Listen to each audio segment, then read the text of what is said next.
Oh my god. I was trying to find where the fuck we were going to record the new episode, but I lost everybody, and now I don't know where I am, and I've been lost for months. I'm crying all the time. Everything is dark all the time. The trees are just making everything dark. I'm losing my fucking mind. And the only thing that I have to keep me company is you. You, my little podcast recording unit. My little Zoom H6. I'm gonna cry again. Where are you? Where is anybody? All for a stupid fucking podcast episode. Should we save him from himself? I'm just gonna pop out the bushes. Yeah, we should just Okay. Boo! Ah! Hey, buddy! What? Hey, you made it! What's happening? We were looking for you forever. Just Well, kidding. Yeah. No, we weren't. What? We've been waiting. Yeah, we've been waiting. It's been 2 months. Yeah. Yeah, we got marshmallows and, Yeah, we were just chilling. Yeah. I've been eating bugs on a fucking tree. Well, we got this couch set up. We got this couch set up in the woods. We got, hot dogs. It's a nice couch. Beans. Yeah. Do you have any horror stories? Yeah. Oh. Bob, I'm glad you asked. Is that a campfire that I see? Is that right there? Yeah, It's like nice and crackling. Come Can I over here and sit with us. Okay. Around this fire. I've got a bunch of laundry detergent. I'll throw it in, and it'll go poof. It'll be very scary. Yeah, we're gonna wash your clothes. Oh, thank God.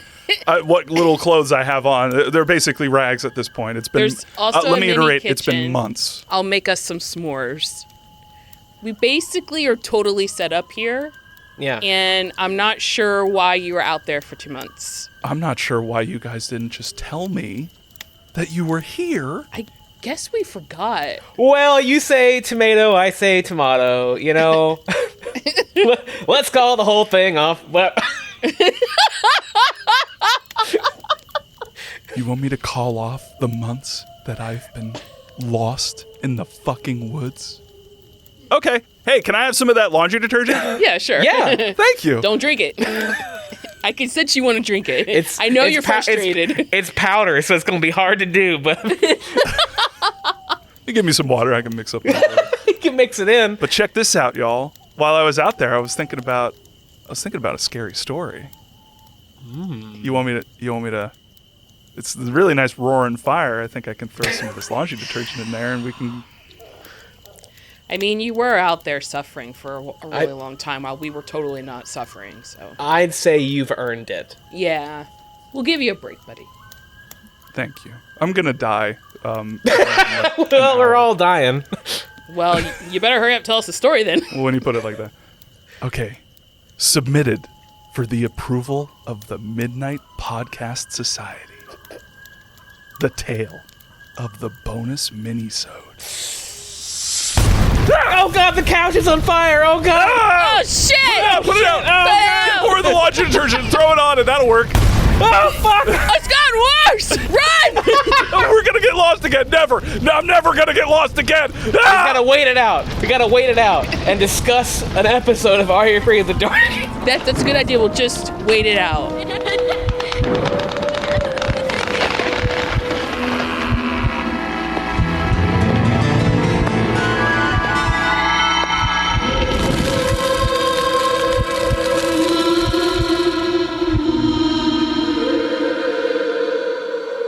All right, you get to telling us this before you die, and before we all die, Before we all die. because we started a forest fire. Are we still improving? This is an amazing opening. I just want to put it out there. This has been incredible.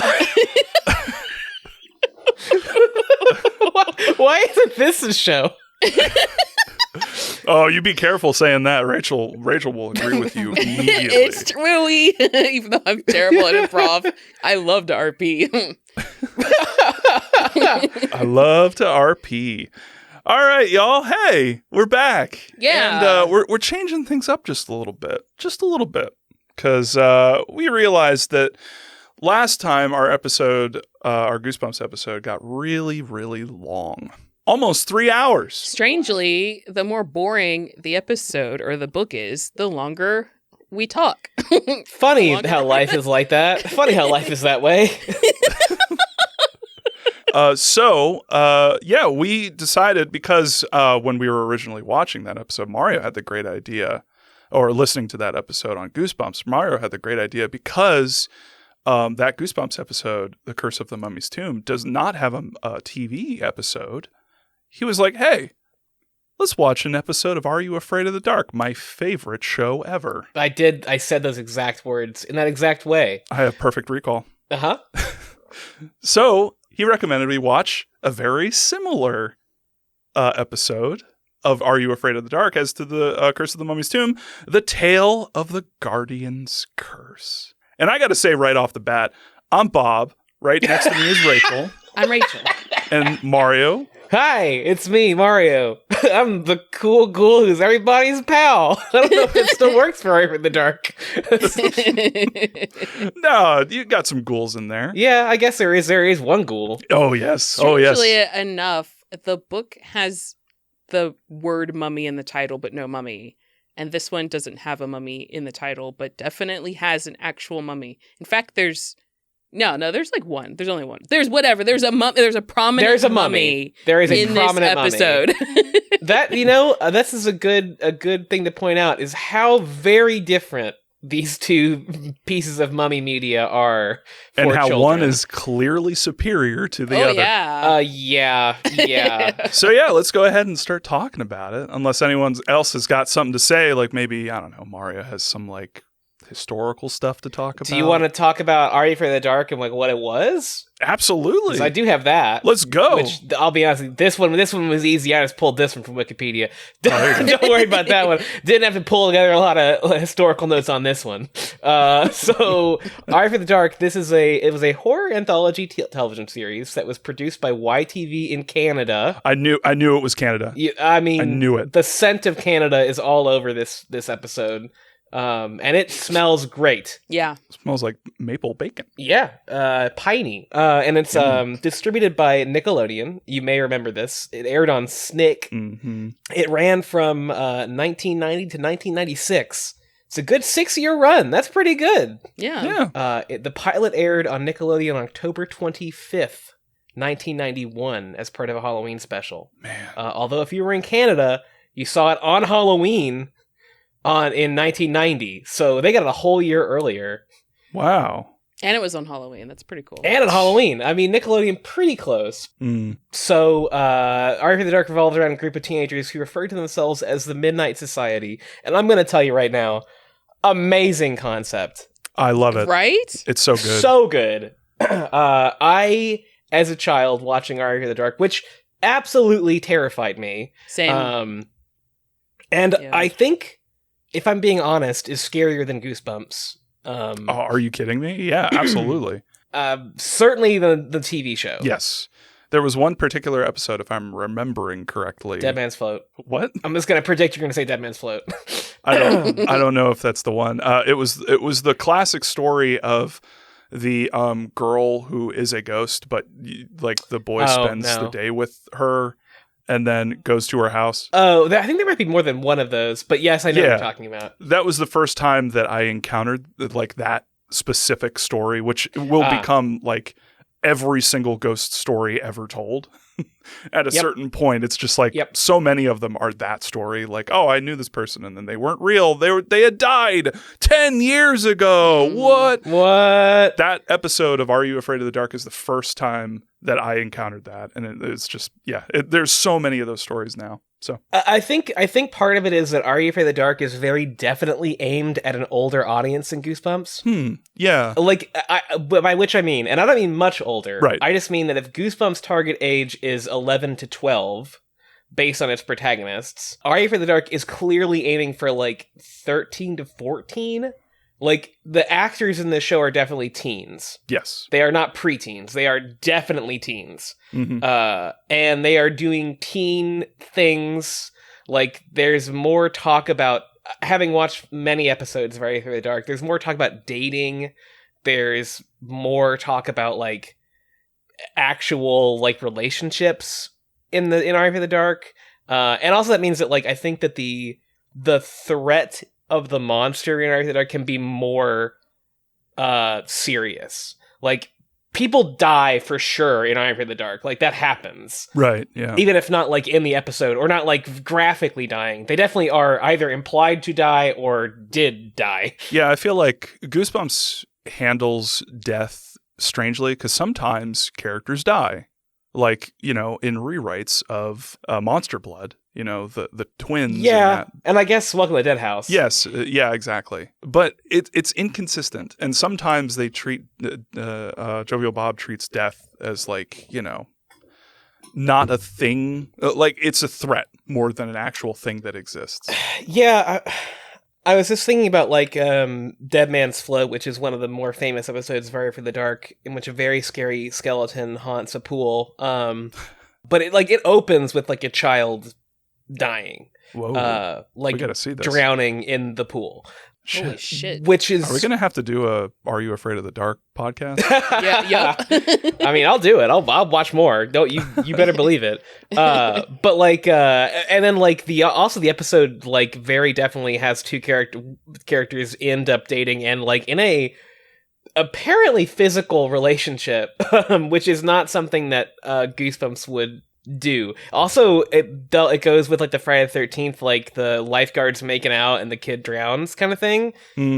So again, heavier themes. Also, this is pretty wild for the 90s, and maybe this is me being like unaware of the level of progressive nativeness in the 90s, but like there's definitely an episode where there is a like interracial couples are a thing in Are You Afraid of the Dark, and I think that's pretty friggin' cool for the 1990s. Like, yeah, 1990, the year, like, yeah, that's pretty buck wild. Yeah, absolutely. There are some interesting things in this particular episode, the Tale of the Guardian's Curse, that I thought were interesting. Kind of like, we'll get into it, but we've got a male protagonist and a female protagonist in this story. And normally you would have the girl being constantly grossed out about things, and yes. That's kind of the kind of gender role is just like the stereotype. And then the guy would be like the one who's like gung ho and like, oh no, why are you grossed out about that? Whatever. And it's cool because they're flipped. Yeah. Where you've got the male protagonist constantly being grossed out and weirded out by stuff. And the girl's just like, fuck yeah, that's awesome. Let's keep going. What's this about? To finish, I think I got sidetracked about this point because I got excited about Dead Man's Float. But the Midnight Society, I love this idea, yes, deeply, and as a kid, envied its existence so much. Like I wanted to be a part of this group so bad as a kid. They're a group of kids that meet in the woods in a secret location, and they tell a scary story. Like every night, or maybe on weekends when there's no school in the morning. I don't know. But that's so cool. I wanted friends who did that. I wanted a secret couch in the woods, even though that couch would be so gross. God. You could totally do that in a podcast form. Like you could get a bunch of friends and then like they write like stories and then... You could do that. You do like a roundtable. But the cool thing about this show that I didn't remember until we watched this episode is that they've got not only the standalone stories, but you've also got the stories of the individual kids who have clear, defined personalities. And every episode, it's like got a continuity to it that that was totally like lost on me. They are often themed around an issue facing the kid in their life at the time, or they'll mention it. You know what I mean? Like the stories are often themed around certain things with regards to specific kids, like the Tale of the Laughter in the Dark, which is the clown episode. The one of the girls is scared of clowns. Well, there you go. So there you go. Very reasonable. Yeah, very reasonable. Mario, you are a Are You Afraid of the Dark aficionado? I've watched a lot of it. I haven't watched. I've not watched all of it. At least not since I was a kid. But I have watched quite a bit of it. And there are a few episodes that are like still pretty choice. Yeah. I was just telling Rachel, like, when we finished rewatching this morning, that like this is hands down better than any Goosebumps like TV show episode we've seen so far. Oh shit! I mean, it was just so I've been like quiet on my feelings toward R.L. Stine, which is that this dude fucking sucks. Okay, I'm just gonna let it hang out there. And having watched, what was it, like the second part of Monster Blood 2 for the show. Oh, for the show, sorry. And I said sorry to the mic because I was not looking at it while I was talking. Sorry, Mike. Love you. Sorry, Mike. And then this TV episode of Are You Afraid of the Dark, which they were just so enjoyable. I looked forward to watching them again. I am hesitant on being bored for an hour and a half reading an R.L. Stine book.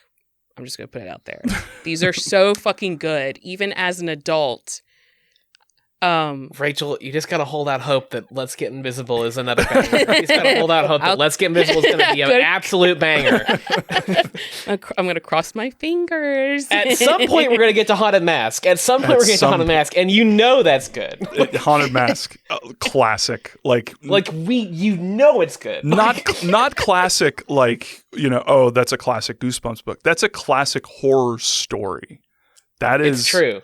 Like, that inspired a fear of wearing masks in stores for me. I mean, I think you gotta. I think that Goosebumps suffers from the problem that R.L. Stine wrote 48 of these, lots of them, in like a very short time, and was knocking these out like once a month. They can't all be bangers. Yeah, I mean, that's a good point. There're gonna be a lot of wide swings. Yeah, that's a good point. I think I was taking it personally. It's just because I remember being like, the covers were so scary to me, but then I remember popping up a book being like, "This was it." You felt a little hoodwinked.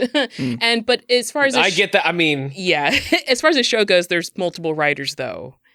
And they're done in seasons, and you just kind of write them all together with other people, and you don't have to have the weight of this story like thrust upon you. And so that's a good point. Plus they're, and I mean, also they're unlike the Goosebumps books where they're writing, or R.L. Stine's writing for like a page count or a word count.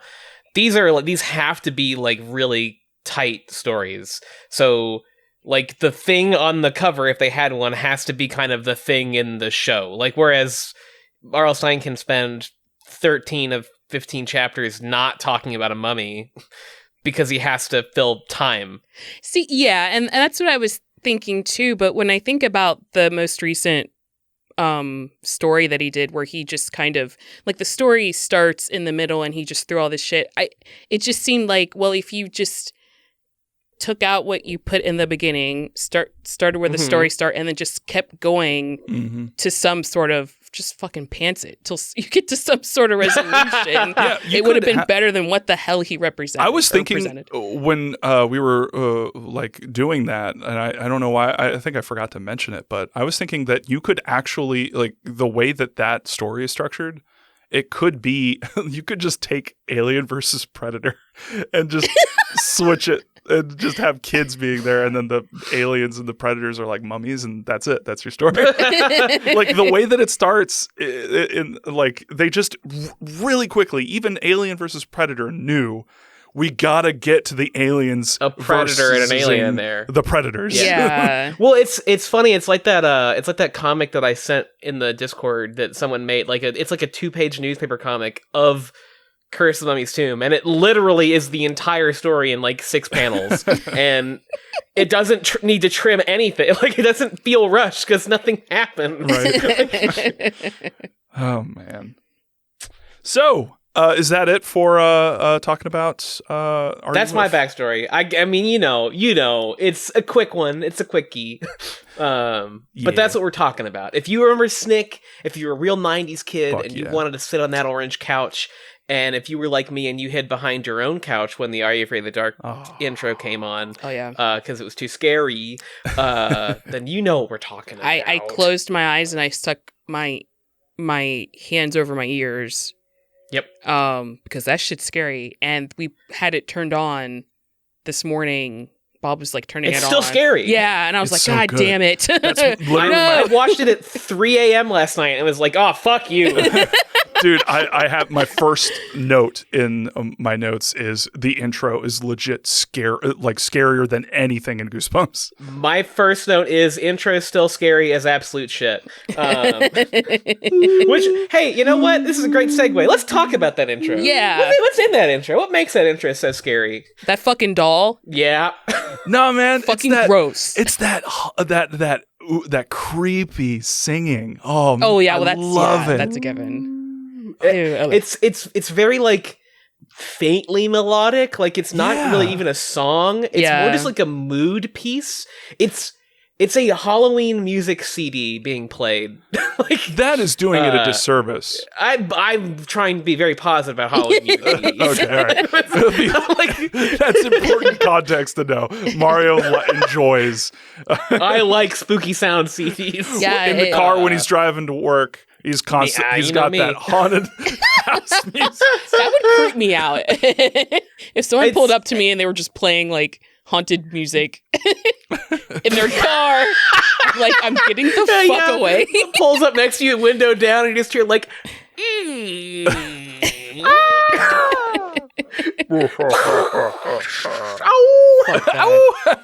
See, it's very different from me, where mine is just a sound effect CD that I'm constantly listening to.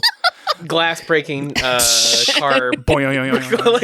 Auga. That's mine is clearly better. If I pull up to a girl, they're gonna hop in the car immediately. Just like, this guy's mysterious. This guy's cool. This guy's cool. But the vibes of the Are You Afraid of the Dark opening are powerful. It's like what's weird about it is watching it as an adult, you realize there is nothing in it that's actually like directly threatening.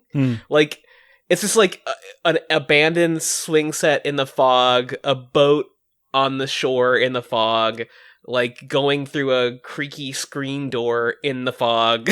It's a lot of fog. Like abandoned attic, like some abandoned house. And the attic has like a doll in it riding a rocking horse. Like it's very there's no monster in it. There's no jump scare or something happening. It's just like very creepy stuff. Yeah, it allows you to use your mind to fill in the blanks. Exactly. Like it knows what it's doing. Which is so quintessential to horror. It needs to know. Yeah, RL. I mean, like, I would say even now as an adult, I have had nightmares about what I imagine the house in the Are You Afraid of the Dark opening to be. Like, I can think of nightmares I have had in the last 10 years that are basically that house. And that's the cool thing about it too, because it is just a house. It is, and that's the thing that I feel like horror can do really well and reach. It kind of can reach out into the real world and just grab things that. Why do we find just no lights on, just a swing set? Like in the middle of a house. Where the fuck was I going with that? Yeah, a swing set in the middle of your house. Why is that eerie? Why is that? I've got a swing set in my kitchen. Why is that strange? Yeah, swing set. I don't know. It's weird because I get for me because like when I think of a house, I think of my own mind and any area for which I might be afraid to like discover or to come across. I think it's like it hits you with this like who was here last exactly kind of yeah question. Like for the swing set thing that makes perfect sense because it's just like, oh, is it swinging because of the wind? Or did someone bump into it, or was it just put who is just on it? And like to Rachel's point, it's like I think when you're moving through the house, there's this idea you, the viewer, has that like at any point the camera might turn and reveal somebody, right? Like that someone or something could be there because it's like a place where there should be something. And also there is like a droning soundtrack that's like woo. It's so good. It's so good. So yeah, again, it's like vibes. And yeah, it's like you're painting a picture with your mind. Yeah. Yeah, using paint that is reality, that exists. Things that exist, things that you I'm painting and my kids- mind picture with my reality paint. Okay, my metaphor was dumb. You don't have to rub it in. No, it's a good. asshole. That's really good. No, I like that. Oh, you I like it? that a Oh, okay. lot. All right. Here's the thing about me. I can't tell when people are making fun of me or not. I was not making fun of you. I think that's a great sentence. Okay, all right. Oh, man. My deep, dark secret. I can't tell when people are mocking me. All right. So we cut from really cool intro, which is amazing, to like goofy, funny guy music. funny. Oh, Which is a fucking relief if you're me. I Yeah, agree. I think true, it's like, well, I think they know that. I think that's Yeah. like intentional. Like cut the Absolutely. tension like right there. Yeah. yeah, that's the other thing that I'm writing this video about this terrible horror game that I played like last year, and one of the things that I wrote like basically like a book, like legitimately I've written like maybe 1,000 words on this one subject alone, or not 1,000, probably like more. Probably more than 1,000. Definitely not a There are book, more than baby, but you know. Yeah. Flash fiction. Maybe an R.L. Stein. Maybe a Yeah, yeah. Goosebumps book. I wrote a Goosebumps book. I wrote a Goosebumps book about tension and how like people who understand tension can really fuck with you. And it's really important when you're doing horror to really nail tension and when and how to release it and when to like stockpile it and just like man, I think like Ari Aster does a fantastic job Yeah. with tension. Yeah. To the point Yeah. where the ending of Hereditary is just like almost so much tension is built up throughout that entire movie. The ending of it is just it releases so much tension that it almost becomes like a comedy in that Yeah. you're just laughing because it's just all of this insane shit is happening and it's finally like, oh my God, it's been building to this. It's so, I'm so happy that it's finally like letting me go, you know? I completely agree. I think that's exactly true of the best kind of tense horror writing, or indeed any media writing that works in tension. As someone who I grew up reading a historical romance was thrust upon me by my grandmother. A long story, but anyway, Thrust, you and wink. Ooh. Anyway, but Ugh. I read a story a couple years ago. It's one of my favorite stories. I'm not gonna get into it, but this woman did not want to relieve any romantic tension, period. By the time I got to the end, that was the only time she decided, oh, now you're going to get relieved. I was in tears. I was bawling, and all they literally did was kiss. What the fuck? You have got to relieve that tension because you can build it back up again. And that's why we're on, because it feels like a roller coaster. Yeah, exactly. And that's I've likened horror to roller coaster a lot because it really is pretty similar, especially when the highs and lows of like tension. You can easily argue that a jump scare is a tension reliever, basically. I mean, that's how jump scares work. But I was thinking about like of roller coaster, like Final Destination. Like, how many of the scenes in Final Destination are like, oh my God, oh, he's gonna that fucking piece of wood is gonna go right through this guy's head, and you're waiting for it to happen, and then it finally does. It's like almost a comedy beat because you're like, okay, finally, like, yeah. And I think to that end, the creators of Are You Afraid of the Dark know they can't like just go from the opening of Are You Afraid of the Dark directly into an episode of Spooky Ghost Time Is Now. They have to go to like another thing, something that they can rebuild the tension. Hence why we get fun music and come back here, you little toad. Come back here, little toad. Toad is a insult that I feel like needs to make a resurgence. Bring it back. Yeah, let's bring it back. So yeah, we were introduced to our Midnight Society. The only characters whose names I learned for the purpose of this episode are the only ones that matter, which are Gary and Tucker. Gary, who's the stern older brother, and Tucker, who is, I wrote, a petulant child. Yeah, classic younger brother. Who apparently, and this is what I was talking about. Gary and Tucker go through, like, they actually have character arcs. And throughout the show, I looked it up, like, they grow older, and like, you follow their journey through the Midnight Society and eventually out of it. Mm-hmm. Yeah, Tucker becomes, like, the head of the society in later seasons as, like, the only legacy character, because he would be the one that stays around, right? And doesn't go off to, like, high school or college. Right. And again, Gary comes back for the movie, or the miniseries that Nickelodeon did, where the ghosts are real. That's such a lame... I know. I'm not a big fan of that. Like, if you twist it where at the end it turns out like they were telling a story the entire time, that's cool. Yeah, but I like that more. Ghosts being real in this universe, that just kind of... I don't love it. The whole point is that it's a real thing, that this could be happening, that kids are going into the woods and, like, saying these stories. And then the fantasy is the stories themselves. So I would like to talk a bit for just a brief moment about the setup for this episode, which is that Tucker has stolen Gary's ankh. Quote, Gary, he stole my ankh. Other characters, what's an ankh? Tucker, back off, Godzilla, and I'll show you. I have that exact quote written down. Also Tucker, they tell him that Tucker needs to ask politely for the ankh, and he says he asks to borrow Gary's ankh, and I have written down the most Canadian way possible. His accent on borrow is that's wild. Like, what is it? It's an ankh. You should have asked. You're always taking my stuff. Tucker, ask him. Can I borrow your ankh? Exactly. I didn't hear it. Oh my! You didn't hear it? Okay, so it's like, can I borrow?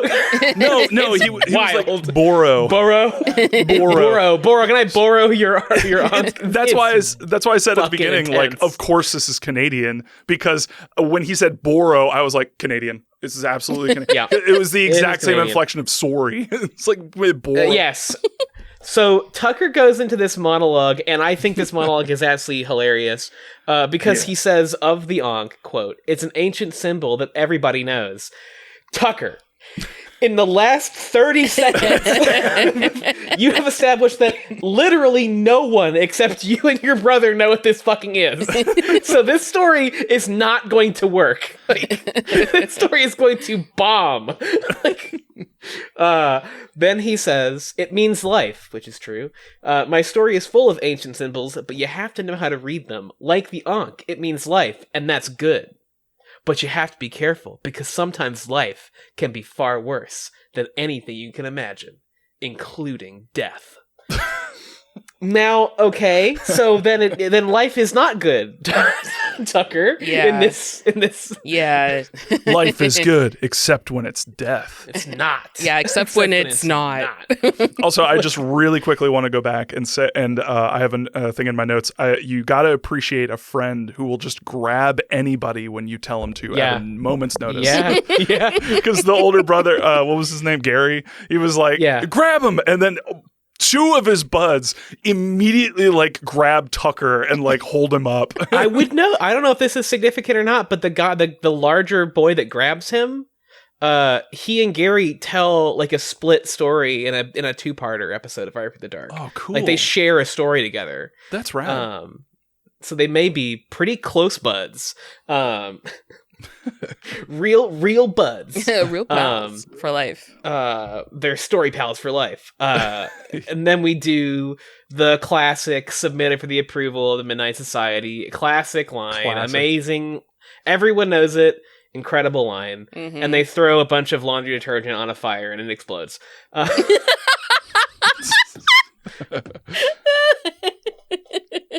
You can imagine the Midnight Society, but instead of whatever they're throwing into the fire, it's just like a squirt of gasoline, and I was gonna say fucking flashbangs. Yeah, when American Civil War Part 2 comes out, I'm gonna throw a fucking grenade and say submitted for the approval of the Midnight Society. Just to tell of you being when I'm dead. barricading myself in the home to beat back the Ruskies, and I'm throwing flash flashbangs. Oh my god! Can't you pay a little bit of money or like some Bitcoin or whatever to the Ukrainian folks who are writing messages on Ukrainian bombs and shit? And we should pay for that and write submitted for the approval of the Midnight Society. Honestly, you could write "Viewer beware, you're in for a scare." Russian beware, you're in for a scare. Viewer beware, you're in for a scare. If you see this, you are. So it's submitted for the approval of the Midnight Society. Your soul. The tale of the dead. The tale of the dead you. The tale of dead you.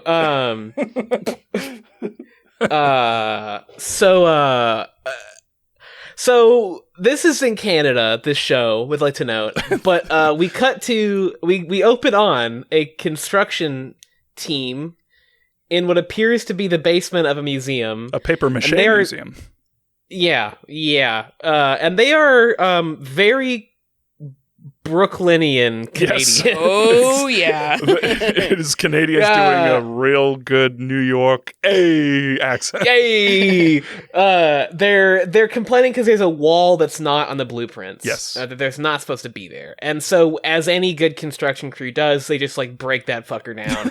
And what's load bearing? Hey, and the guy says, it looks like it's from Egypt or some kind of a tomb. He literally says it just like that. Yeah, it looks like it's from Egypt or something, or some kind of tomb. Yeah, and there are clearly hieroglyphics on it. So, it's. I also don't know if they say it's a tomb. It is a crate. Yeah. It is a wooden shipping crate. Yeah. Like, it is behind this wall is just a clearly wooden crate with hieroglyphics on it. It was a really good guess. Yes, it's mayhap it was a mummy case. No. It was a goddamn box. No. No, it's a fucking box. I was going to say, is this a good time to mention that apparently mummy cases are an actual thing? And I don't know about you guys, but I thought in the last episode that mummy case was just a fun way of saying sarcophagus, because sarcophagus was just a word that was sixth grade level word, not third grade reading level. Yeah, but apparently mummy cases are a thing, and they hold sarcophagi. I don't know exactly how it works, but apparently they're a thing anyway.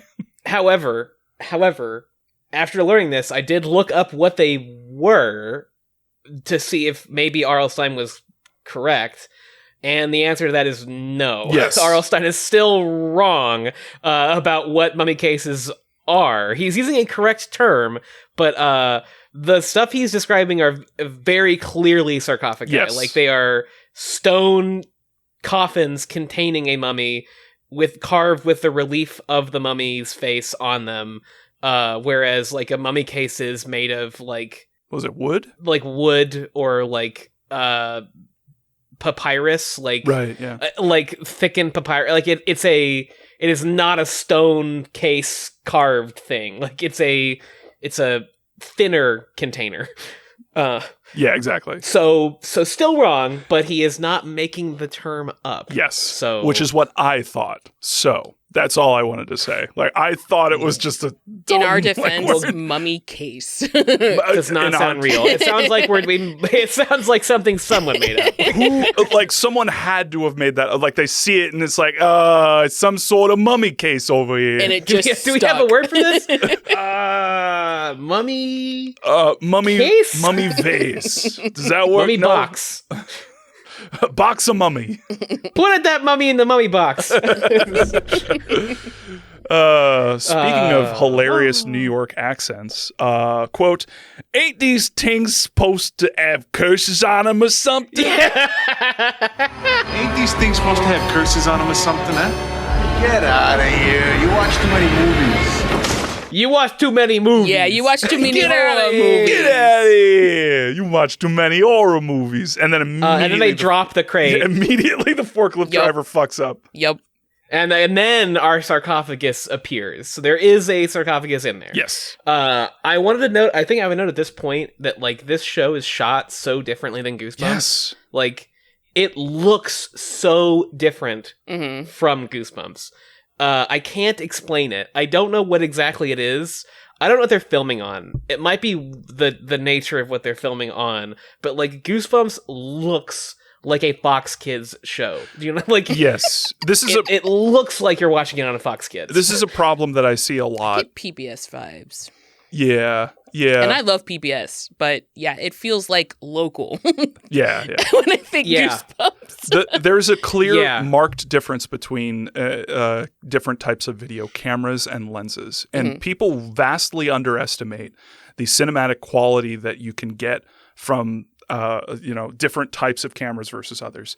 It feels like Goosebumps was kind of a TV like station camera that they were using. Yeah. Where it's those cameras are meant more for capturing like a whole area and not really focused on like having dynamic range. So those cameras are really kind of like inelegant. They're just kind of like, in terms of tools, they're more like a hammer. I would whereas- definitely describe Goosebumps, the TV show, as inelegant. Yes.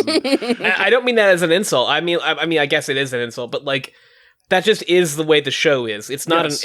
there's no nuance to Goosebumps, the TV show, and I don't think there has to be. But like compared to this, where like shots have like very like dynamic, specific lighting. Yes. They have camera angles that are interesting. I was going to say, like this, people underestimate the quality of that cameras can, the different types of cameras. It's kind of like watching Red Letter Media in the past and kind of how their shots are really kind of flat. And but now, since they've got Canon cameras and the specific, I think they're using, I forget which kinds they're using, but they're using like cinematic like cameras. And the quality immediately is noticeable, just in the color depth, in the way that and that's the other thing, Mario, you absolutely nailed it. Like blocking of shots, lighting.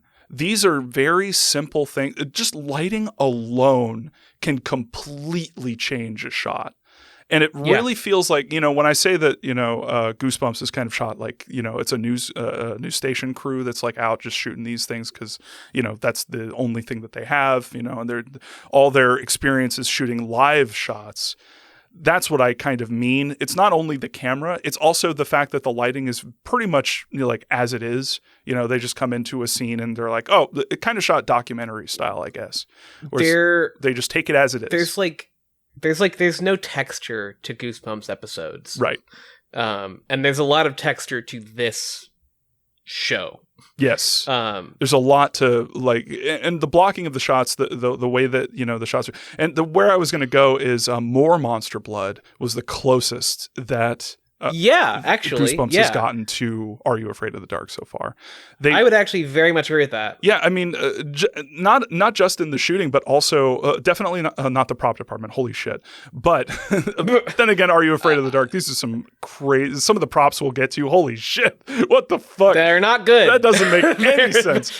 But yeah, like even in the editing, like the match cut in More Monster Blood was just like, what? They're having fun. Anyway. I digress. Teens. Hey, teens. Hey, teens. You've just arrived at the museum. Oh, yeah, and also the accents just immediately drop away. The only people who have them are the lower class construction workers. It's construction, yeah. It's like all construction workers in the world are from Brooklyn. If you ask the writers of Afraid of the Dark. Brooklyn's number one export is construction workers, and they're just seeding them all over the world. But yeah, no, the teens and their dad are clearly not in New York. They're definitely Canadian. The streets were empty when they pulled up to the museum. Yep. It's like no traffic, no cars. Where is this supposed to be? Like, are they supposed to be in DC or like New York? That's a good point. I don't think they Toronto. I think DC because DC has the natural or the history museum, and DC has a shit ton of museums. My fair city has a museum with mummies in it. So, true. So I mean, you can definitely do this. Yeah. But I don't know. It doesn't really give a sense of place, but it doesn't really feel like it's meant to be a big city in the way that like when they eventually go to their house, that does not look like a big city house.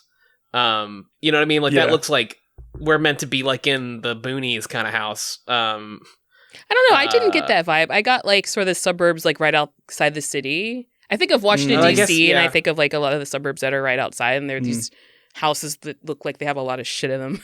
You know, I just realized because they don't have like scenes of them actually going to their house or like biking or driving. Yeah, to it's their literally house. just the museum Right. and then the house. Yes, yes. Because of that, I yes. kind of in my mind was thinking that they live in the museum.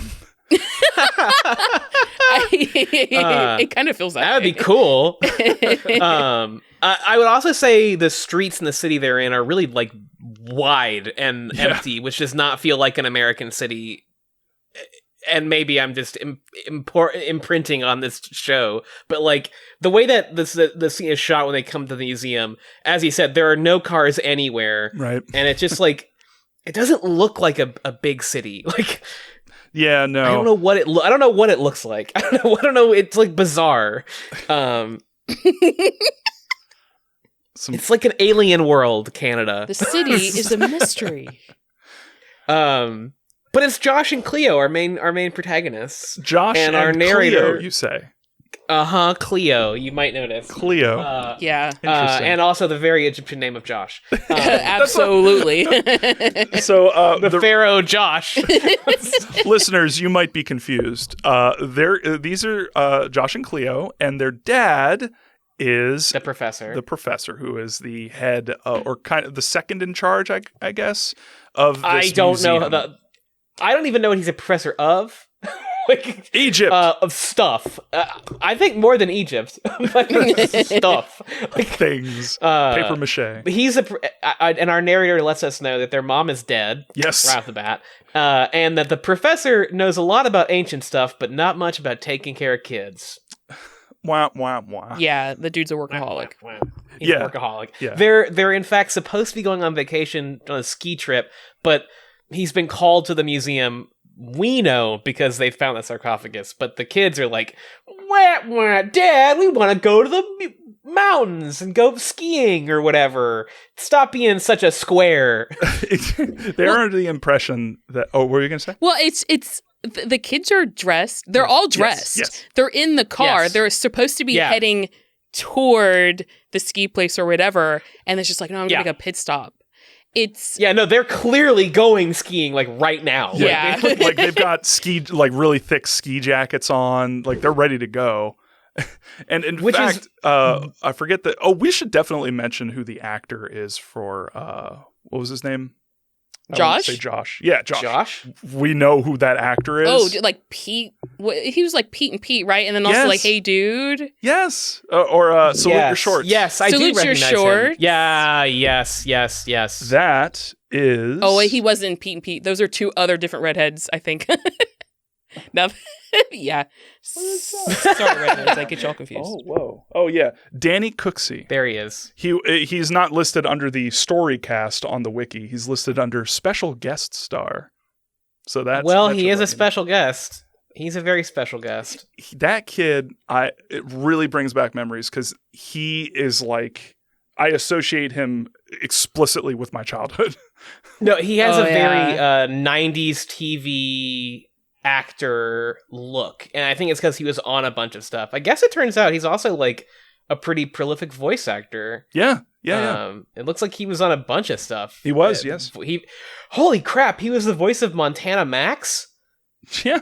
in Tiny Toons? Yep. What? Yeah. He did Tiny Toons was another. I was looking up his IMDb and it was just like, oh my God, I totally forgot about Tiny Toons. Oh my god, he was the voice of Milo on Pepper Ann? That makes so much sense. I haven't seen that one. Pepper Ann, what's her name? Much too cool for 7th grade. Pepper Ann, much too cool for 7th grade. Pepper Ann, she's like 1 in a million. I love that show. In any case, he is maximum teen acting in this show. I fucking love it. He is Extremely. He's the most teen a teen has ever been in this show. Up to and including playing a sweet riff on his guitar. Oh my god. I lost it. I lost my mind when this happened. We'll get there. They arrive at the museum and they meet my favorite actor in this episode, the director of the museum, Dr. Capelsmith. See, is it Dr. Capelsmith? It's a great question Because they explicitly say Dr. Kegelsmith. In all my years. I'm on vacation, Dr. Capelsmith. 5 minutes and I'm gone. Bob kept It's making real Kegel hard jokes. to figure out. Okay, I'll play it here.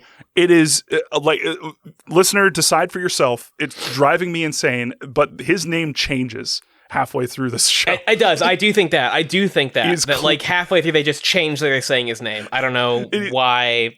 He is clearly Dr. Kegelsmith, and then he becomes like Capelsmith or whatever.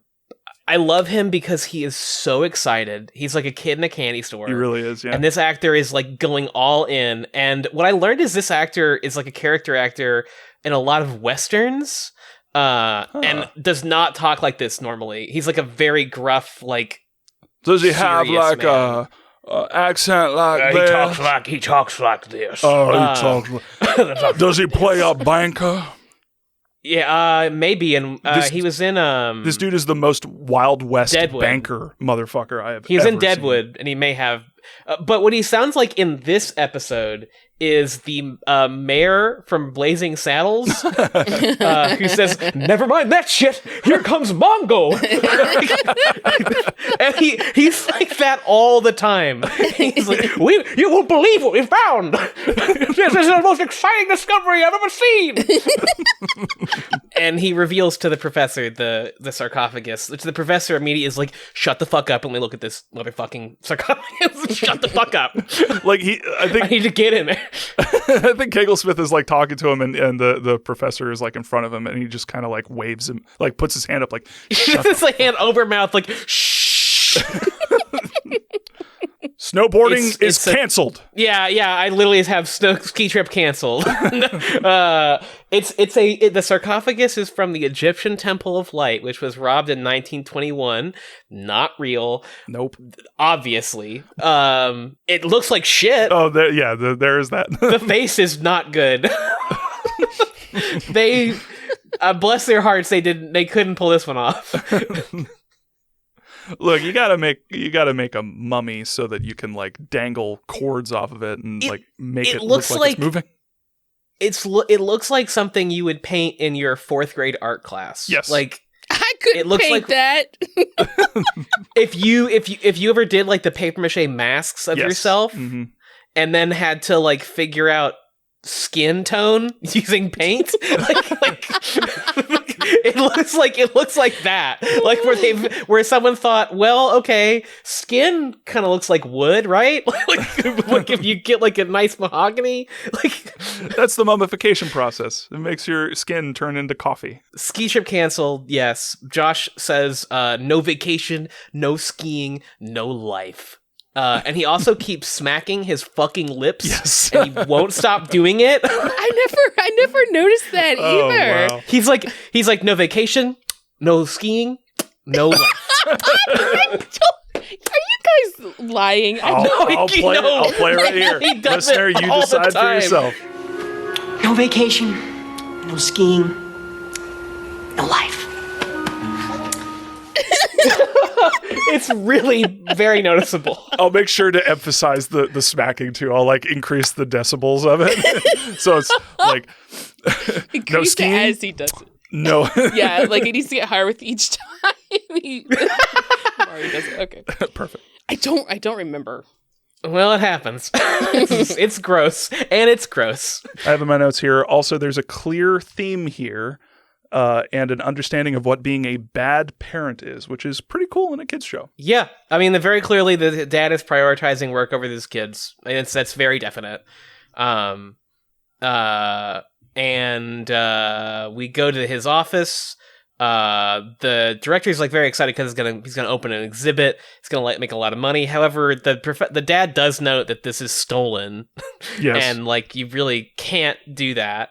Like you really have to tell the police about this.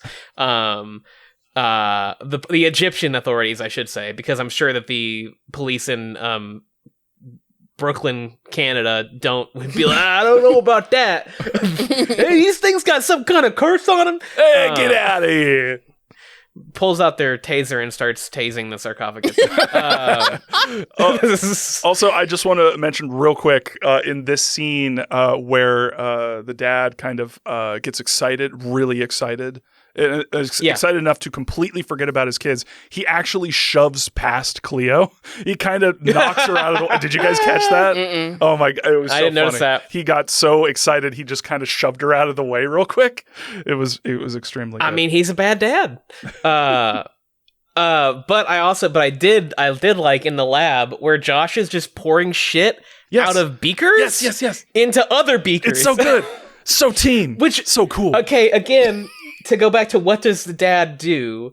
Why does the professor of archaeology have these beakers with acid in them that are like just like being poured into shit? What is this? Look, like a lot of chemicals and stuff are used in like art restoration. Yes. And to the point where it sometimes you need to actually wear a mask. Yeah. In this specific instance, I have no fucking idea why you would have two chemicals that, if combined, react by like foaming up a lot and heating up. I assume. I don't know. Yeah, I don't know. Also, this may not be visible in the scene, but it does come up later, so it goes to my question of what the hell this dad is the professor of. In a later scene in this lab, you can clearly see that he has a giant poster of snake anatomy on his door. Why? Look, they had to film somewhere. I mean, it's neat. The kids' biology classroom was the only place available. It's cool. Some more backstory here. The director is like, the sarcophagus of Mina the Guardian here. And so Mina the Guardian, and immediately, come on, guys. Come on. That's not. I did look it up. Mina is actually an Egyptian name. Oh, there you go. For men. Oh, Yeah. well, there you go. Specifically, Egyptian Coptic Christians used it for men. So, okay, so I have to emphasize this. Quote, Mina was a goddess. The ancient Egyptians believed that she used her ring of eternity to bring forth life from the earth every spring. Quote, from Josh, she should have used the ring on herself. Maybe she wouldn't be stuck in this old box. And then he slams on the box a bunch of times. Yep. And I wrote, Josh, don't bang on the thousands of years old historical artifact, you little shit. He makes a good point. Interesting because, like, yes, He does. he's right, and maybe he will be proven right. I was like watching this, like this story fucking writes itself as it's going, like, Yeah. Because then the director or the professor is like, but she's beneficent, but she was also vindictive with the power to turn her enemies into stone. And it's like, all right, well, there's the story. All right, Yep. there's the story of this episode. Can they also open the sarcophagus at this point? Which, by the way, if it's stolen, you probably shouldn't be doing. I'm just gonna put that out there. Yep. Is that ever revisited? Like, because I remember specifically Dr. Kegelsmith was like talking about how it was stolen. Like, this was clearly stolen. And then he was like, oh, we can't let anyone know because then the Egyptians will want it back. Mm-hmm. Like, whatever. We're just gonna blow past that one, but anyway. Well, I mean, by the end of this, they definitely can't let the authorities know. I'm just gonna put that out there. Yeah, so absolutely. I guess they cleared up that plot hole real quick. But I have in my notes for this specific part when they see the mummy. Yeah. I love how Josh is perpetually grossed out by everything that's happening, while Cleo is just like, cool, fuck yeah. Because in this scene, Josh very clearly is like, ugh, gross. Mummy is fucking awful. And Cleo like walks forward toward it and is like, oh, cool. Yeah. I noted down that this mummy is really full figured. It's a really real hourglass figure on this mummy. I was gonna say something, but then I deleted it because I'll say it. I don't mind. It's a real curvaceous mummy. It's weird. And look, it's better that you say it because you have experience in this exact, well, not this exact situation, but I mean, yeah. Yeah, I get what you're saying. you deal with dead bodies. You know. There's a lot of meat on those bones. This is what I'm saying. A lot of chest meat. Yeah. It's a bodacious pod. Is this weird? Is this like, I was like, wow, that is a really hourglass feminine mummy. Like, they really wanted you to know this is a woman. Like, so we've had our moment of this kind of mummy, this hot mummy, I guess. I don't know. It's not like sexual, and it's not portrayed as like a hot mummy. I must stress, it's just like a weirdly curvaceous mummy, where like they didn't have to do that. Like it could have been a normal looking mummy, and it would have made a difference. Yeah, just like a normal ass mummy, but no, they had to emphasize certain features. So because of what happens later, but we'll get to it. Yeah. They go home, which is where we get Josh playing the guitar. Insert clip of Josh playing guitar because it's amazing. He's just like blink, blink, blink, blink, blink, blink, blink.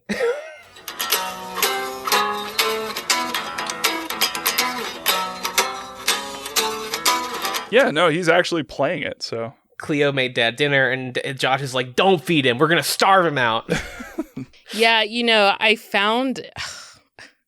I just thought it was sad because she's playing sister and wife. yeah. And they approach him, she gives him his dinner, and they approach him and ask about the ski trip, and he doesn't say anything.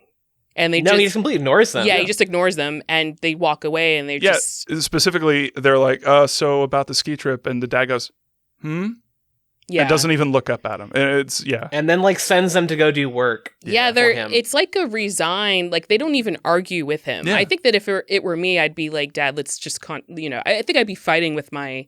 But you can see just how many times they've had to go through this. It almost comes off as just like this helplessness that they've just accepted. This is just our dad. This is just the way it is. Why even? Yeah, and I must say, as progressive as this show is at certain points in this area, it is really fucking bad because it's all presented as though we haven't mentioned it yet, but there were a few comments. I believe it was what's his name? I keep wanting to say Max. Montana Max. Sam. Josh. I don't know. Montana Max. I didn't know who you were talking. Sam Max and Josh. I keep wanting to say Danny, but Josh. There was a specific part where Josh and Cleo are talking, and it's like, oh, he really needs a wife or something. Or Josh says what he needs is a girlfriend. Yeah. And or Josh or Cleo says it. I'm not sure. Yeah, and then there was the note from the kid at the beginning who was narrating the story, where he says oh yeah, their mom died, and so yeah, and it's the way that it's presented is as though there is a hole in their life and they aren't working to fix it. They're just trying. Yeah. It's presented as they need a mom. Yeah. Who will fix all of these problems. Mars needs moms. Mars absolutely. Egypt needs moms. Yeah. the Egyptology wing of the museum needs moms. I think we got to workshop that. Also, Josh does list out that several instances where this has taken their vacations away. Yes.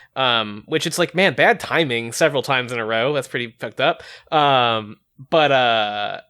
Because Khalil's well, this is important, and Josh says, the important monkey bone that nuked our vacation last year, and I love that he used the term nuked for that, because my immediate vision was their dad finding a monkey bone, and a ski resort exploding. A monkey bone, kaboom! Yeah.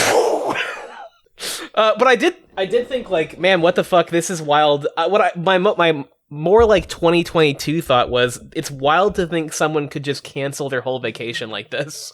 Yeah. The amount of money you spent, because you can't just cancel last minute. Yeah. It's not only the money. I almost said mummy. Not only the money, but just the to be a parent and not realize what this would have, how much of an impact this would have on your kids, while also not realizing, Dad, the fucking mummy ain't going anywhere. It's just gonna. I mean, yeah. Like, why are you even giving a shit? Also, this is stolen, and it's not even your job to be doing this. Like, it's actually, you should be returning this, and then Egypt can decide what to do with it. Right. Like, there are archaeologists in Egypt that could be doing this. Yeah, it really makes me think, like, you know, we'll get there, but the story actually has something to say about the nature of employer and employee, and how maybe I guess so. I mean, I don't. It's not like. I just got the impression that he's just way more passionate about his work than, I mean, definitely than his kid. It's not like he feels compelled to just work. Like, this dude wants to do this more than anything else. And that's what I'm saying. That feeling, that person, and you're out there, listeners, anyone who gets super passionate about their work, how someone can take advantage of that. I see. How an employer might use you and your passion in situations. I would agree with that. I just don't know if in this case I think if Kegel Smith or whatever was just like, no, dude, you should really go on your vacation. He wouldn't have done it anyway. Yeah, I'm not. He would have been hesitant to do that. Yeah, he maybe would have gone. I don't know. Yeah, I don't know. Yeah, I mean, I agree. I think both points are true. I think that definitely in this case you can make the argument that his enthusiasm is being used. Yeah, definitely. And if not, like, in an ordinary situation, it's an employer using your enthusiasm to get you to do more work for less. And in this case, it's spoilers. We'll save that for a minute. But also, I think that he's way more invested in his work than he is in being a dad. Yep. And I don't actually know if that resolves by the end of this episode. That's the thing that I was setting up earlier. There is a specific thing that is solved, and it is a weird solution that the show considers it a solution. But anyway, it's a weird solution. So Dad has discovered in his research. He's discovered that there are blood sacrifices made to Mina, which, by the way, put that in your memory banks for a minute, for a little bit, to ensure a fruitful harvest. They were sacrificing human beings to this quote unquote goddess. Okay, Josh again thinks that's gross, which fair enough, Josh. Yeah, kind of with Josh on this one. He also learns there was an elixir of life. So there's a ring of life, which brings eternity, and an elixir which brings life. So remember that. It might be important. Also, it is said again that the ankh is the, quote, symbol of life. And holy shit, this episode... They say this a lot. ...is determined to teach kids exactly what an ankh is, and that it's a symbol of life. What's so fucking funny is the ankh barely matters. It doesn't matter in this episode at all. You can't even see. We'll get there. There's a curse on the tomb as well. Mm-hmm. Torture and death, as the dad says, fairly standard, which Josh points out is exactly what they did. So you fucked us. Thanks, Dad. Thanks. From a ski trip to a curse. Thanks, Dad. So we reach our no vacation point. Sad music plays. They must go now to the museum to pick up some new pictures for their dad. I don't know why. Yeah, did he even ask them? Because I just remember Clue being like, we'll just go get the pictures. I think he told them to go. Oh, okay. Not asking. I don't think it was a question. Gave them a mission. Josh laments the vacation loss and have the plight of having an academic father. And they go back to the office, and this was pretty wild, that the mummy is still just, like, out in the office. Yeah. Just have this thing, like, sitting on your desk. Like, it's a fucking mummy. Like, I mean, I know it's not going anywhere, but like... Yeah, it's got to be in like a glass case or something that's like temperature controlled. Like, yeah, it's a fucking 1,000 years old. Dad, just throw it on the desk. It's fine. Just leave it there. I put my magazines on it. If it starts coming apart, we can just make some more paper mache and put it on the face. Yeah. We can just cut some newspaper strips and put some Marmaduke on there. Slap a Marmaduke on it, cover up any holes. I'm saving the mouth for Garfield. At this, so Josh is mad. So John. John. So Josh is mad, and he kicks the sarcophagus. Okay, which reveals a secret panel. Which is the worst fucking secret panel in history. It has a big black square around it. Yeah. And words that might probably mean open here for a surprise. And as Bob pointed out, when we watched it, like, for some reason did not get jostled open. When it tumbled out. It's just it literally, it's just set there. It's just like set in there gently. Like it's not even sealed. No, it looks like it was held in by a magnet that they just like. Yeah. I'm sure that's how they did it with the prop, but like. It looks like one of those puzzles you'd have as a toddler where you put a shape into a shaped hole. Like it just looks like that, where it's like barely fit into this little slot. He didn't even like hard kick. No, he tapped with his foot. Yeah. It's a very low effort discovery. Let me put it that way. Which he then treats as though he is the goddamn king of discoveries. Yes. And he's babes love fame. He says, yeah, he's gonna get famous for this discovery, and he says, babes love fame. Babe loves fame. Babe Just the pig loves fame. I heard he went to the city. Well, he loves fame. So they pull out like they pull out a vial and a ring. Would you believe? The elixir and the ring are both here. Very convenient. Cool. Cleo pulls it out and says, while looking at them, "It's an ankh, the symbol of life." I the first time I watched this, I was like, well, no, it's not, Cleo. It's definitely a bottle and a ring, and neither of those is an ankh. But on watching it again, I can see very vaguely there is an ankh on the bottle. This is when you need a close-up in the shot. You, the audience, cannot see this, and they don't do a close-up shot. So it's like, what? What are we talking about? Oh no, the kids aren't going to know what an ankh is. They're going to call any vial with any clear liquid in it a ankh. Yes, they will. The kids then fight for some reason, I don't know. Josh takes the ring, Cleo takes the vial, but she drops it and spills the elixir directly on the mummy. Moisturizing it immediately. Yeah, on the mummy's little female hand. Her pretty it gets little immediately nails. moisturized. Yeah, and it's funny because they fight over it because he wanted to I think he just wanted to have it in his hand when he presented it to his dad or something. Yeah, it's really. But when weird. it falls onto the mummy, he's like, "I'm literally not touching that. You have to pick that up." What a dweeb. what a dweeb. They then like it cuts to them like leaving, but they realize they forgot the pictures. They have to go back. It's a little bit of contrivance to get them out of the room for like 4 seconds, and they come back in and the mummy's gone. And has left a very obvious clear trail of paper mache behind it. Mm-hmm. Yeah, it's also funny because when they come in, Josh has like this like flabbergasted stare, but he's looking at the camera. Yeah. And it's not where the mummy is. So you're like, well, he's not looking at that. Like, it's very weird.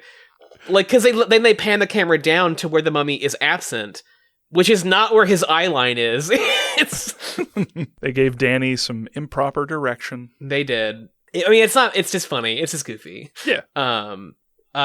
They then run away, I guess, because of the mummy being alive. They did not see a mummy. They just know that it's gone. We, the viewer, know that the mummy is alive because it went into a room and then the door closes a little bit, and on the ground you can see the living mummy.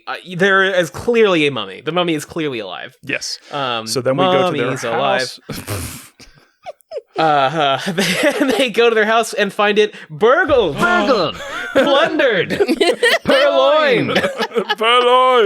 It is ransacked. Shit everywhere. I don't know how he had the time No. to do it. Yeah, because they assume it's the mummy that did this. Yeah. By the way, Like, Mummies are known the for their mummy, speed. 1,000 years old, That made fear. it back home. Sets in that paranoia, and they're not really thinking. Oh, I love that. So they're like, so dad's not there, the house is purloined, and they think the mummy did it, and then they think the mummy is in the house.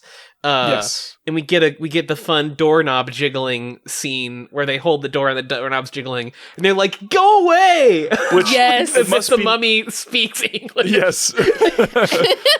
Oh, that would be amazing if you heard like Egyptian from behind the door and it was like, oh my God, it is a mummy. But Rachel noticed something when we were rewatching this morning. Yeah, so Josh is, because the door, the way that the door was like had to be held in, so Josh is holding onto the doorknob, but Claire's beside him looking like she's trying to push the door, which would just open the goddamn door. And then they finally run.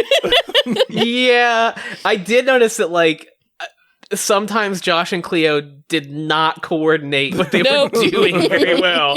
Like they sometimes would just like I don't think they had blocked their scenes together. No. Let me put it that way. And then they like Cleo's like the window, and they like run out the window, leaving the door and the mummy in their house, or maybe the mummy in their house, right? And I have here like this moves so fast. This episode is just like go to the museum, go home, go to the museum, go home, go to the museum, go home. I love it. Yeah, at It's least- wasting no time. Yeah. But I think they got a note, didn't they, though, when they came back saying, I think it was from their dad saying, Yes, like, the dad. They yeah. found the note that said that the dad was at the museum because he forgot Yes. something, I think. yeah. I don't know. So they head back to the museum. Yes. Again, Josh is like very adamant that the curse is real, and Cleo's like, no, it's not, despite the fact that they know a mummy has just disappeared. I also have a note here that Cleo does a lot of gesturing. She does a lot of arm and hand acting at this point. Very big arm movements. I don't know why, but she does. Acting. Acting. And then a mummy hand appears from like behind a door. Like a mummy hand like emerges in the office. Did they see that? And they or is that just yeah, for they the book viewer? it. Yeah. They book it. Okay. Yeah. No, they book it immediately to the basement, which is like, why? I don't know. You do that. Why wouldn't you just leave the museum? Like, Yeah, I why would- you go to the basement? I would stand in the middle of the fucking street. Outside of that Yeah, building. yeah. I'd gotta- go to like a Denny's. Yes. Go where the people are. IHOP is open 24/7. Let's go there, have some pancakes, calm down. The mummy's not going to kill you in the IHOP. There's something that horror does all the time, and I'll just keep this real quick, but it's always about separating people from others. And I hope that people take from that if there's ever really anything scary in real life, try to go to like public places where there are people who can. Let that be a lesson. So they go downstairs into the basement instead of leaving. Which smells bad. Basement smells bad. I forgot. Was right it now. here? Smells bad. Okay, so Yeah. there are a couple things. They go. Josh and Cleo go downstairs to find their dad. They still haven't found their dad. They're trying to leave first, though, because the reason they went downstairs is because they saw a shadow coming from the front door. So they know there's an exit in the basement. They go down there. When they're down there, something scares them, and they freak out. They turn around, and it's a mummy. A mummy. But it's just Yeah. a normal mummy. They say, Cleo says, it's just stuffy. Yes, he's named. It's named. So his Which is it Stuffy in there, or is Stuffy? I his know. I name? think Mummy's that's the name is name. Stuffy. Okay, all right. Which I feel like there is a scene that has been cut, like explaining that this mummy has a name named Stuffy. I mean, you could have just been like, oh, it's just him or whatever. Or, I don't know. You didn't have to name. I think they did it or right. it's just stuffed. You could just say it's stuffed.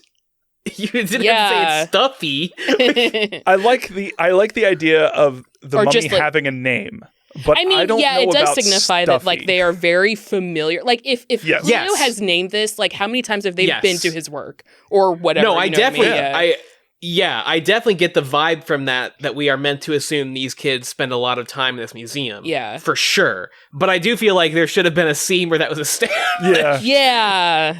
Yeah. I guess maybe it was cut or something. I don't know. I don't know. It just feels weird. It's like a weird name to drop. But I agree with you. That's definitely what I got. If she ran into it, she was like, "Oh, it's just a normal mummy," and then like they ran off. It's just like a cute little. Yeah, it's just like, huh? My idea is better. Bob is his eyes are moving back and forth. He's thinking. I'm trying to figure out. Like, would it be better if they went and that happened and it was like, that's not Mina.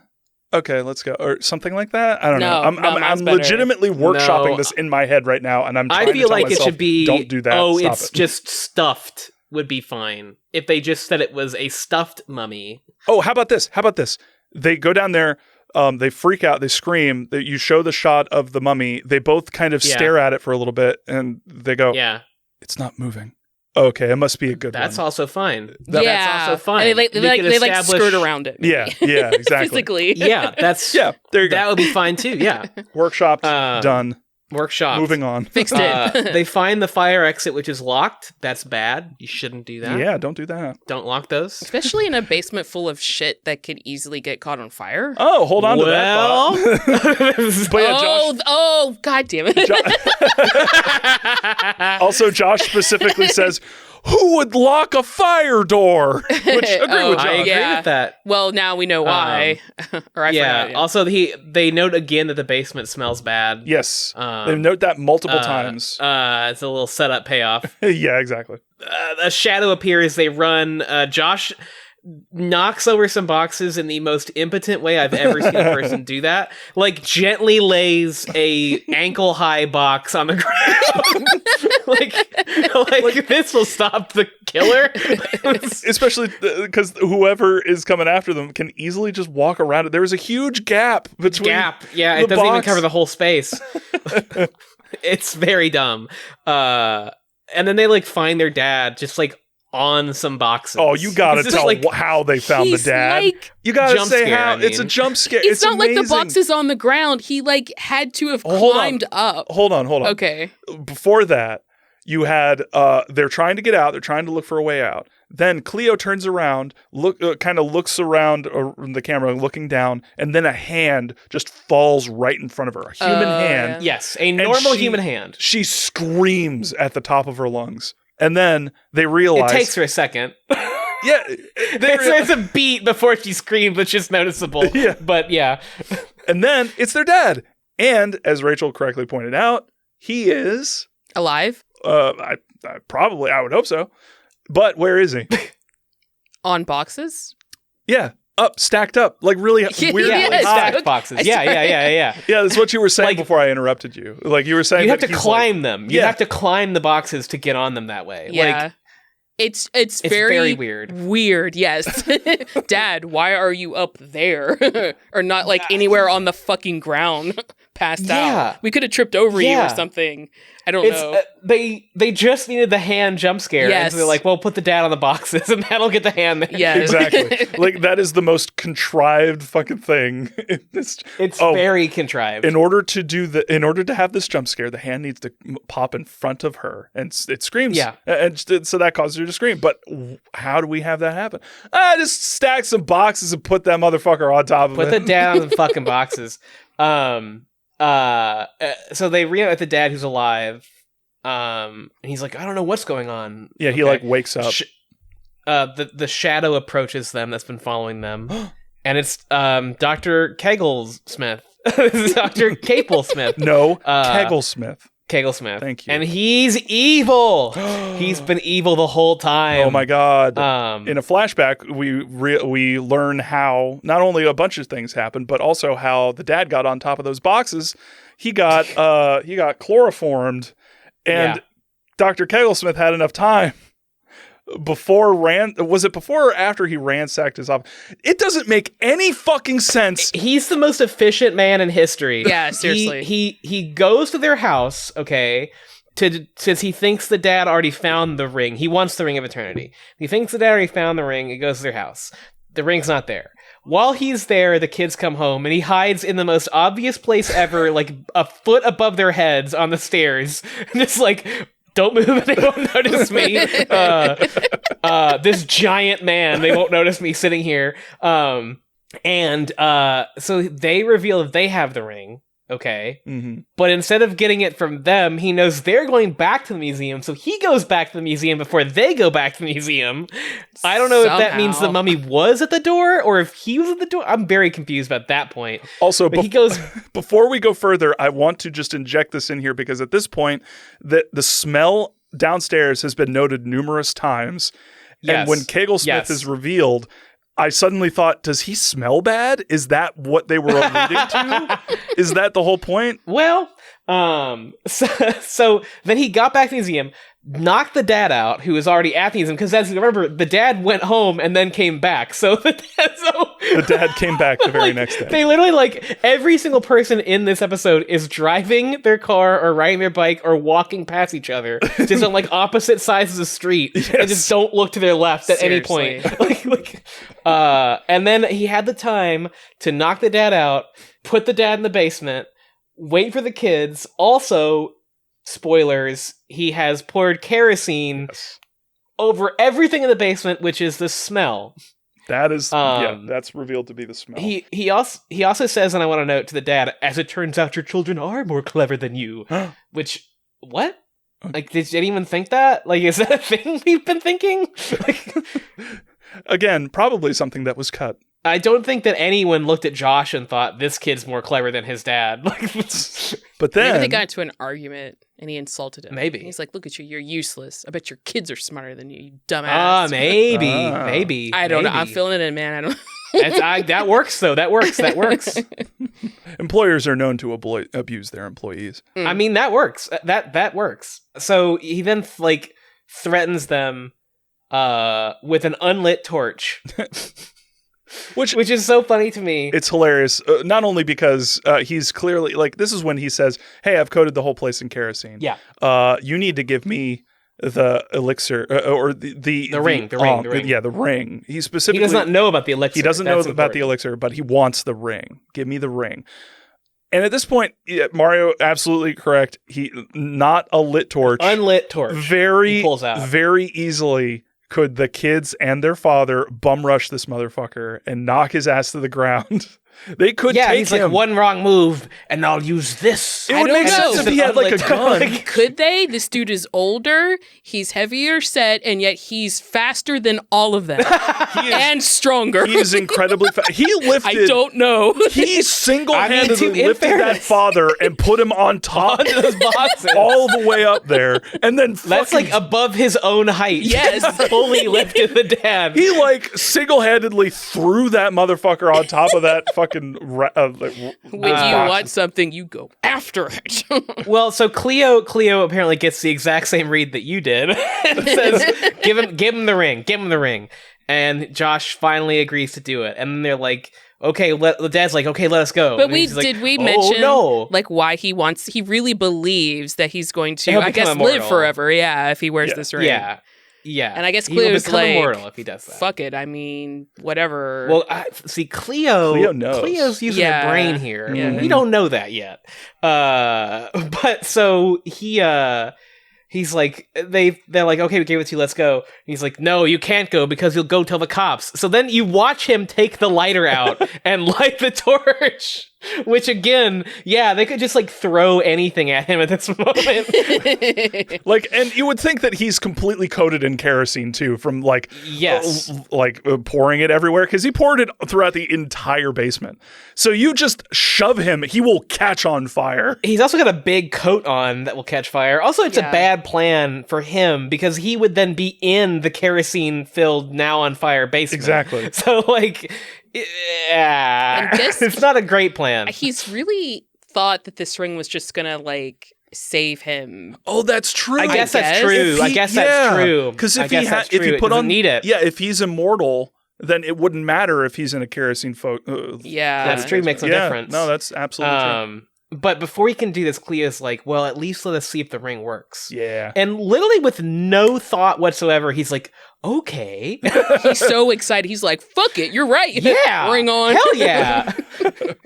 let's do it. So he puts the ring on and turns into a Force ghost Yes, for a second. yes. Like the blue Becomes aura and Obi-Wan everything. Kenobi. And then But then his aura sours and he turns green. Yeah. And then he turns from the waist up, but like ascending into stone. What kind of stone? A statue Of what? a man with a hat, a pope, Pope-looking motherfucker with an ankh around his neck. Yeah. He gets a free hat. I would just like to It's note true. that the hat was provided by the ring. So, I cannot stress like- how goofy as fuck this sequence is. Where it's really bad. they are implying that he is turning to stone because the ring is said to, Mina could curse her enemies or give them eternal life. So the ring, as Cleo correctly It gives them immortality, but not life. yes, and Yeah. immortality in this specific instance is being turned to stone, Which is the curse that happens. So we Yes. know that. And so Yeah. the scene is starting from his feet, going up. There is a mask that they've put on this in post where it's unveiling this character who is just a bigger guy Yeah. with a coat on, turning into a smaller, bigger guy wearing pope robes and a pope hat. Yeah, it's weird because he's like a tall, intimidating guy. I would say, like, he's like when we say he's a big guy, like he's a tall guy that that looks intimidating, and he actually shrinks as the statue. He gets tiny. He lost some weight. It's little. It's funny because I imagine that they were like, "Oh, it's fine," because the hat makes the difference. Yes, the hat makes it all. And it's revealed. So that he drops the torch, and it's like not near anything, and nothing's catching on fire. But Josh like sort of grabs it, and he's like, "Save!" Yeah. And a beauty. And then how does he put out the torch? He smacks it against the ground multiple times. And I was like, I mean, I guess. If you know that as if the ground does not have kerosene on it. Yeah, it's like, I don't know. I feel like this could have been bad. It'd be amazing if Josh grabbed it and immediately set the whole thing on fire. It feels like a Mel Gibson kind of, not Mel Gibson, I'm sorry, Mel Brooks. Mel Brooks kind of scene. It where feels he like a just very starts- Mel Gibson kind of thing. Smash cut to Mel Gibson cursing at the Jews. Uh, But yeah, no, how amazing would that be if Josh screamed "save" Grabbed and then it, immediately save set it. everything off? Yeah. The Cleo reveals this is her plan, and Josh is like, "Very clever, little sister." Yeah, Just like, very sneaky, sis. very sneaky. sis. Because Dr. Kegel's master, did not know about the elixir, so he was fucked from the beginning. And Cleo just murdered this man, I guess. Yep. No way to turn that boy back from stone. But wait. The mummy appears. The mummy is here. It's a pretty good little mummy puppet comes out. It's not a full body mummy. It's like torso and arm mummy. Yes, because those are clearly the only pieces of the mummy that they could animate. Very clear. But the face looks good. Yeah. Yes. You know how you trick people into thinking someone is like strangling you, but it's really just your arm from behind a door? Yeah. That's exactly how the mummy comes out. It's very definitely just an arm and like the torso. Like it's not a full mummy back there. Like it's but it's all right. It's okay. They tried. I especially like the fingernails. Like and Yes. the hand was done very well. Dark. The hand black looked really good, yeah. fingernails, yeah. The mummy like wants the ring and they give it to her. I don't like they really very quickly we moved to just giving the mummy the ring. Yeah. Which fair enough. I guess if you have given the choice, I guess you may as well. And at this point I was like, oh okay. All right, guys. We know where this is going. The mummy immediately turns into a Mondo babe. Oh, yeah. Mondo, cool. But yeah, real quick before we get to that, the way that she turns into the babe is through I cannot stress this enough. The 90s was absolutely infatuated with the morph cut. It is nothing but morphing on everything, and it's such a wonder. They actually did a really nice morph cut for this. She was morphing out, all right. She mighty morphed into that sweet Mondo Cool babe. More like Momdo Cool. Yeah, because so like this is so wild because I literally wrote down like I wonder how she feels about ski trips as a joke. Oh shit! Lol. And then we get to like the dad, and like the dad has like a weird like a weird look of like you get the vibe that he's like attracted to this mummy now. Dude, the thing is like she immediately sets her eyes on this fucking guy. It's definitely she's looking at him like, bruh, I haven't been fucked in 2,000 years, man. Yeah.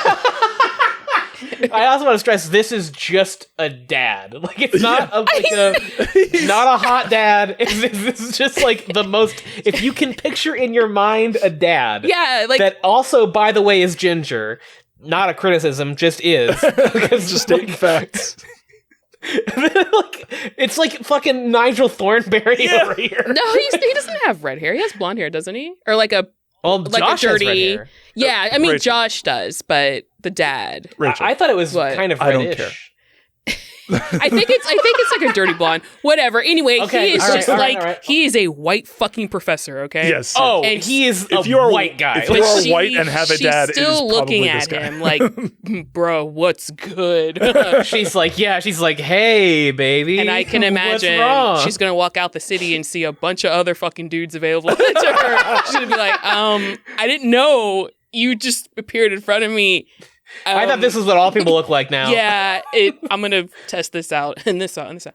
But Yeah, I just have like then I wrote down, are they gonna make out? Because the vibes Dude. are clearly there. Yes. Yes. Like it palpable. They're gonna have this happen. immediate romance. Yeah. And like, no, for real, they are taking this fucking mummy on a ski trip. Yeah, Like the end of this episode is they are going on a ski trip with the mummy. Which is super funny considering that mummy probably doesn't know what the fuck they're Well, she saying. doesn't know how to ski. She Well, doesn't she doesn't know know how how to to ski ski. She's never seen snow.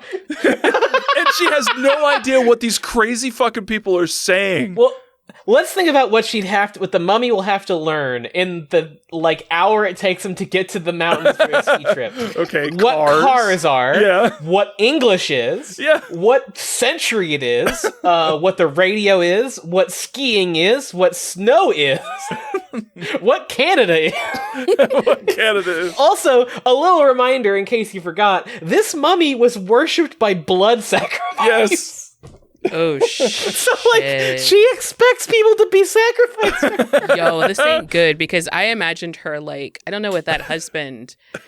I imagined her with an apron on already in the kitchen, being forced to cook. And I think she'd be like, nah, fuck this. I'm killing all Maybe she just y'all." kills him. And yeah, maybe. blood sacrifices the fuck out of everybody. Because Josh makes a joke that's just yeah, we're going to ski. But it's like, bro, I don't know. I don't think this is a good idea. Also, I think it's funny. Sorry, go on, Bob. I was worried for a little bit there because I will note that the ring is the thing that turns her into a mom. Yeah. A And mommy. Josh is the person who put the ring on her. I also thought and that. for a Oh, moment, Bob, I thought was the same like, thing. Oh, yeah. Is she gonna fall in love with Josh? I similarly was worried about that. The optics of this are bad. I want to stress that the optics of this are not good. The optics of that would have been way worse. At least these are two seemingly consenting adults. So Yes. we're okay with that. But it's just I guess their solution to their dad who's more interested in ancient stuff than his kids and needs a wife is to give him a wife that is herself an ancient thing. Lol. Oh, God. I guess that's something. He's passionate about history. He's really into his work. What this reminded me of is a story that's very old. It's a real old white people story.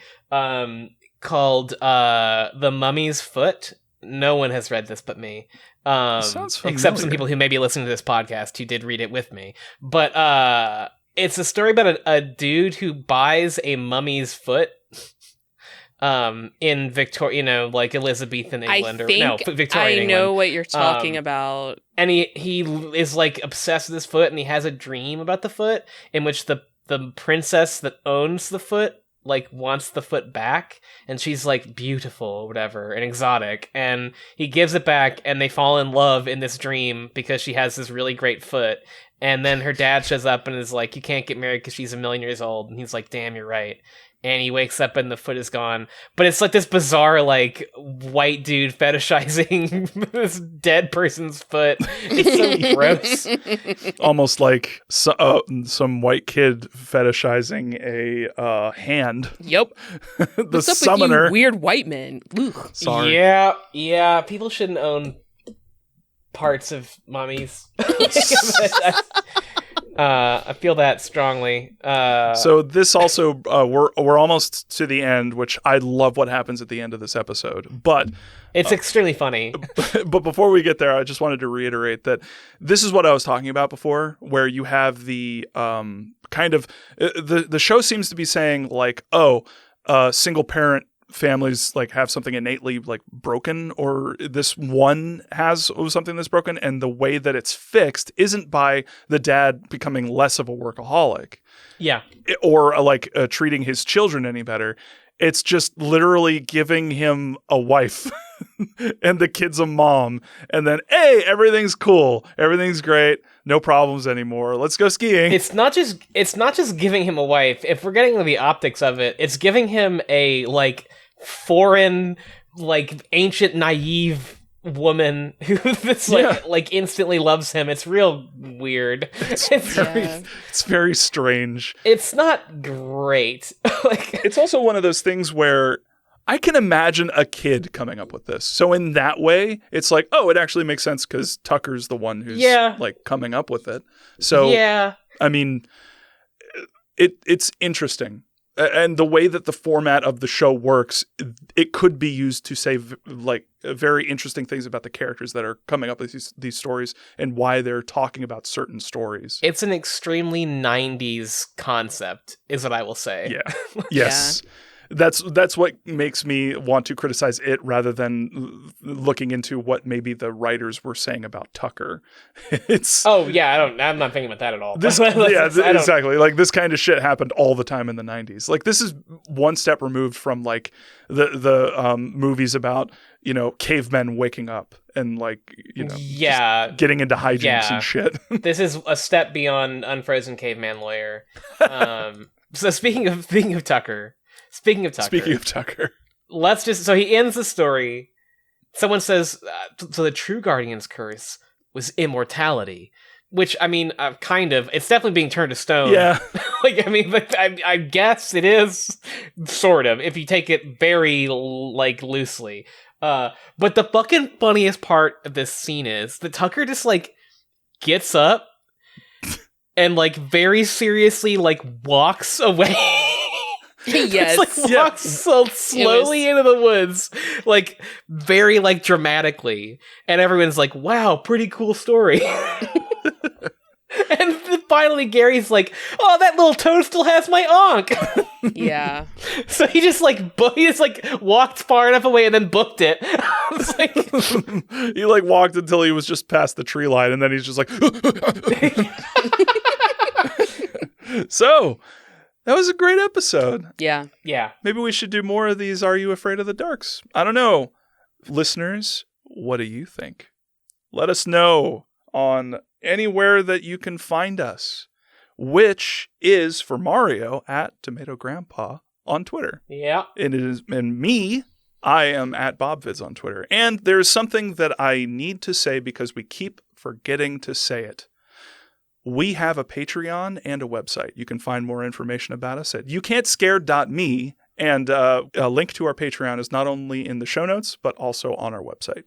And if you could donate any amount of money that you wish, We are all for that. Don't feel obligated. We don't have any advertisements on the show, and we clearly forget to say it all the time. So, do what you will. But yes, thank you very much for listening. And anyone have anything else to say? Get yourself a mummy mommy. Mommy. My turn. I had in my notes. Mommy. I was going to say, I guess I don't know how to make the sound of putting water on a fire. Oh yes, we've got to end it. Great job. I think Mario's actually lighting something on fire so that he can.